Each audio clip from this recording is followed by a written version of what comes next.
Монгол Японы хооронд дипломат харилцаа тогтоосны 45 жилийн ой хүрээнд нийслэлийн засаг дарга бөгөөд Улаанбаатар хотын захирагч Батуулд энэ сарын 17-ноос 21-ний өдрүүдэд Токио хотод албан ёсны айлчлал хийж байгаа лээ. Айлчлалын эхний өдөр Батуул дарга Токио хотын Марикасаки ус цэвэрлэх байгууламж, хот огчлолт, хог хаягдлын менежментийн төв, хүрээлэн буй орчны судалгааны төвд очилж үйл ажиллагаатай танилцсан юм а. Мөн Монгол улсын үндэсний мэдээллийн мандсан агентлагтай 34 жилийн турш хамтран ажиллаж байгаа Япон улсын мэдээллийн Кёда агентлагийн сурвалжлагчид Улаанбаатар Токио хотын харилцааны өнөөгийн байдал цаашдын чиг хандлагын талаар ярилцлага өгсөн байна. Харин өчигдөр тэрээр Токио хотын дарга Юрико Койкетэй уулзлаа.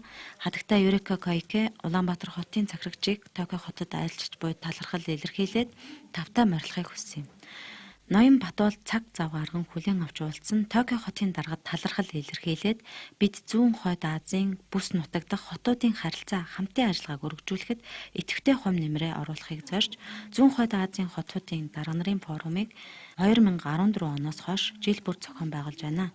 Тус форумд Бээжин, Танжин, Сөүл, Москва, Эрхүү Пхеньян зэрэг 20 гаруй хотын дарга болон орлогч дарга нар оролцож байсан.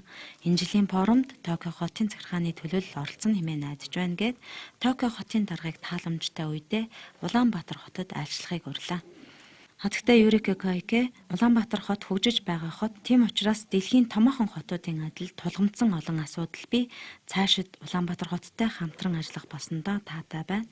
Хэдэн жилийн өмнө Япон улсад байгалийн гамшиг тохиолдоход Монгол улсын засгийн газар ард түмэн сэтгэл харамгүй тусалцаа үзүүлсэн. Үүнд талархаж явдгаа илэрхийлээгээд хоёр хотын харилцааг бүх талаар хөгжүүлэхэд бэлэн байгаагаа илэрхийллээ.